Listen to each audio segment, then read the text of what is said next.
Star plus के YouTube page पर आने के लिए आप सभी का धन्यवाद। अपने फेवरेट शोज देखने के लिए subscribe to Star Plus YouTube page and hit the bell icon. Aditya और मेरा रहना जरूरी है, ऐसा क्यों? क्योंकि मेरी वाइफ और बेटे की हालत की जिम्मेदार एक रिवावंशी है।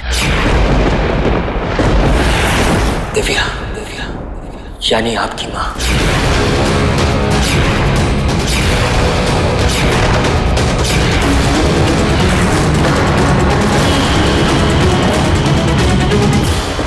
क्या? हाँ, आपकी माँ की वजह से मेरी वाइफ और बेटा पत्थर बन गए हैं। उस श्राप को तोड़ने के लिए मुझे दिव्या के खून, यानी आपकी और आदित्य की जरूरत पड़ेगी।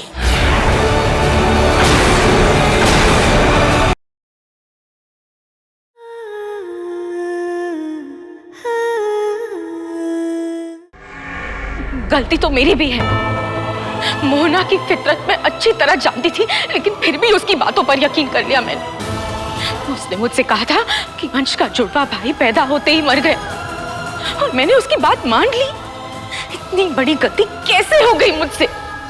लेकिन वैदेश्री, अपने आप को दोष काहे दे रही हो? इसमें तुम्हारी क्या गलती है जी? गलती चाहे किसी की भी हो, लेकिन सजा तो बेचारे करण को भुगतनी पड़ी। एक तो पहले से ही अपाहिज, ऊपर से पूरी जिंदगी अकेले और बेसहारा रहना पड़ा उसे। परिवार के होते हुए भी उसे अनाथों वाली जिंदगी गुजारनी पड़ी। शादी करके घर बसाया तो भगवान ने उससे वो खुशी भी छीन ली। आप बिल्कुल ठीक कह रही हैं भाभी। वो आज भी इतना अकेला है कि अपनी बीवी और बच्ची को संदूक में साथ लिए घूमता है। सच अविनाश, उसके बारे में सुन के ही मन कांप उठता है।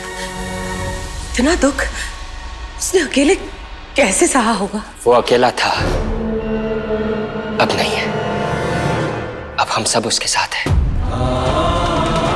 बात तुम्हारी ठीक है अंश, लेकिन ऐसे में हम कर भी क्या सकते हैं? वो तो इस बारे में हमसे बात तक नहीं करना चाहता, तो ऐसे में हम उसका दुख कैसे बांटेंगे? हमें उसका दुख बांटना नहीं है चाची, उसका दुख खत्म करना है। और उसके लिए सबसे पहले हमें ये जानना होगा कि उसके साथ हुआ क्या है, और साथ साथ उसे प्यार और अपनेपन का एहसास दिलाना होगा, ताकि वो खुद को कभी अकेला ना समझे। आज हम उससे बात करके देखें क्या? हो सकता है उसका मन हल्का हो जाए और वो हमें बता दे उसके वाइफ और बच्चे की डेथ। मेरी वाइफ और बेटा मरे नहीं हैं।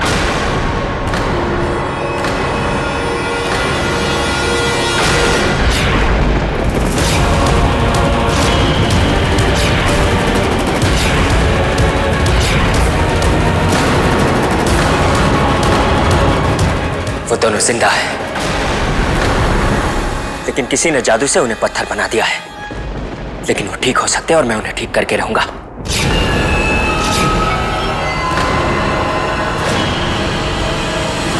अगर सच में कोई तरीका है जिससे तुम्हारी वाइफ और बेटा ठीक हो सकते हैं तो प्लीज मुझे बताओ। हम सब मिलकर उन्हें ठीक करेंगे। ये आसान नहीं होगा अंश, आसान हो, मुश्किल हो या फिर नामुमकिन ही क्यों ना हो, तुम प्लीज मुझे बताओ, मैं जरूर करूंगा। Promise, promise. सोच लो, शायद तुम अपना वादा निभा ना पाओ।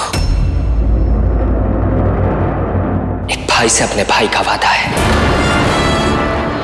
तुम्हारे लिए मुझे अपनी जान भी देनी पड़ी ना, तो भी पीछे नहीं हटूंगा।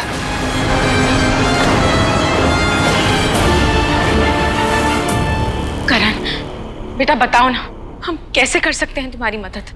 एक विधि करनी पड़ेगी, मेरी बीवी और बेटे के स्टैच्यूज को सामने रखकर। अरे तो इसमें कौन सी बड़ी बात है? अभी कर लेते ना जो भी करना है। हाँ बेटा, तुम सिर्फ ये बताओ कि इस विधि में क्या करना है और कैसे करना है। बताओ क्या करना है? क्या इस विधि में सभी घर वालों का होना जरूरी है? No, it's okay.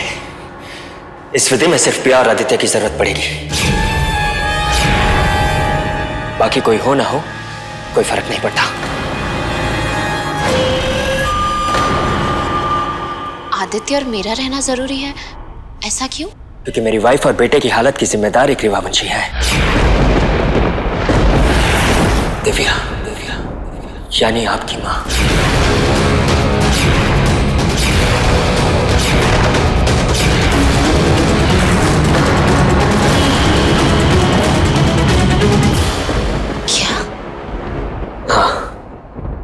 आपकी माँ की वजह से मेरी वाइफ और बेटा पत्थर बन गए हैं। उस श्राप को तोड़ने के लिए मुझे दिव्या के खून यानी आपकी और आदित्य की जरूरत पड़ेगी।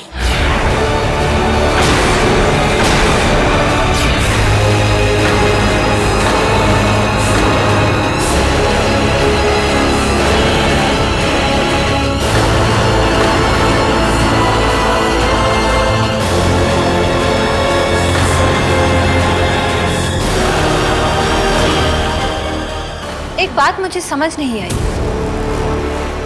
जब तुम्हारे पास वो अमोघ शक्ति है जिसकी वजह से तुम्हें कोई भी हरा नहीं सकता, तो तुम्हें ये विधि करने की क्या जरूरत है? तुम उन्हें मजबूर भी तो कर सकते हो। करने के लिए तो मैं बहुत कुछ कर सकता हूँ, लेकिन मैं सही के साथ गलत नहीं कर सकता।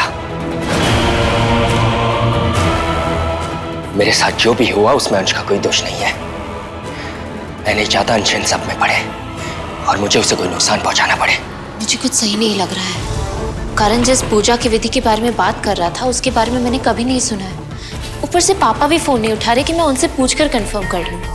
पिया, तो इसमें इतना परेशान होने की क्या बात है? करण अंश का जुड़वा भाई है, वो उससे झूठ क्यों बोलेगा? नहीं चाची, मैं ये नहीं कह रही कि करण झूठ कह रहा है, बल्कि ऐसा भी हो सकता है कि उसे गलत फहमी हुई हो, क्योंकि माँ कभी किसी बेकसूर पर हमला ही नहीं कर सकती। करण को गलतफहमी हुई है कि नहीं, इस बारे में हम बात क्यों करें, मुझे समझ नहीं आ रहा। एक छोटा सा फेवर तो मांगा है करण, क्या हम उसके लिए इतना भी नहीं कर सकते? अंश बिल्कुल सही कह रहा है, एक छोटी सी विधि ही तो करनी है, इसमें इतना क्यों सोच रहे हैं हम? लेकिन उस विधि से होगा क्या? तुम्हारा उसमें क्या फायदा है?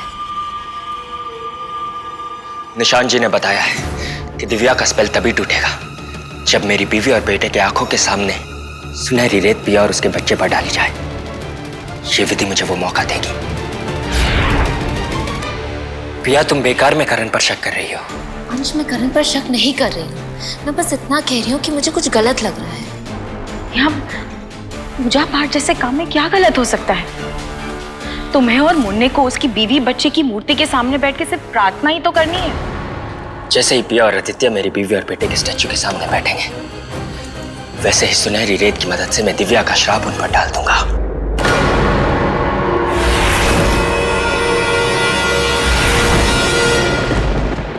ठीक है, अगर आप लोग यही चाहते हैं तो मैं विधि करने के लिए तैयार हूँ,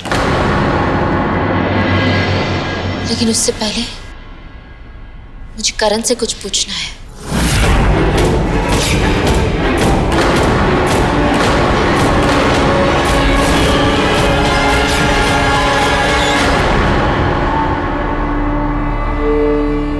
पंडित जी को फोन कर दिया था। हाँ भाभी, बस पहुंचते होंगे।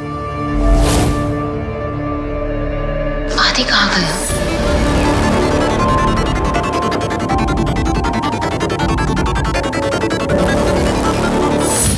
करण,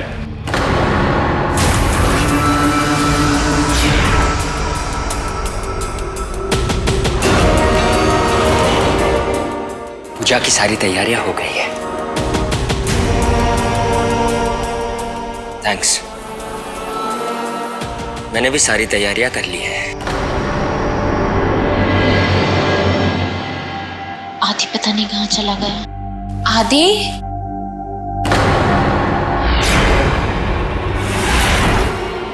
आदि, आदि कहाँ चला गया?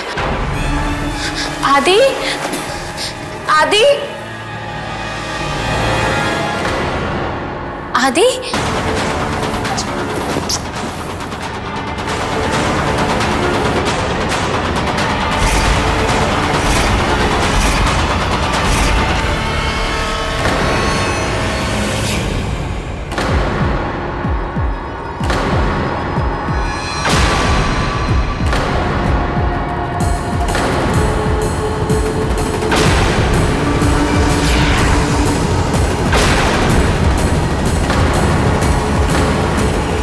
करण,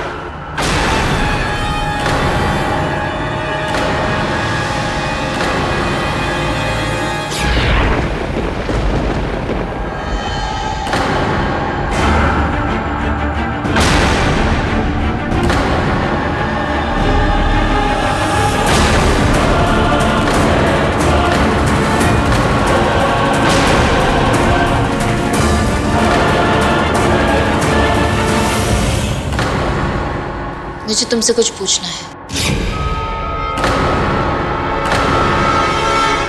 पूछो।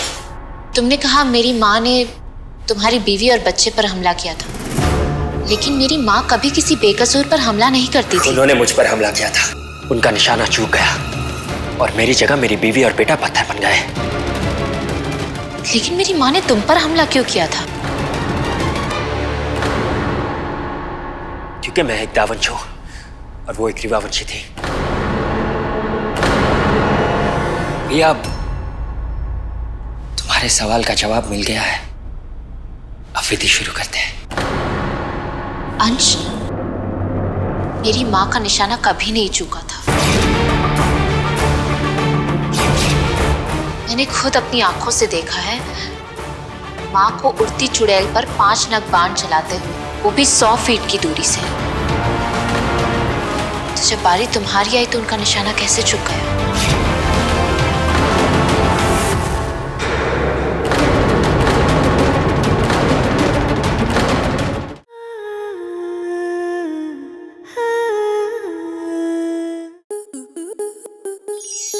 आपके मनोरंजन पर अब नहीं लगेगा कोई ब्रेक। स्टार प्लस के बेहतरीन शोज देखने के लिए लाइक, शेयर और सब्सक्राइब करें स्टार प्लस यूट्यूब पेज को।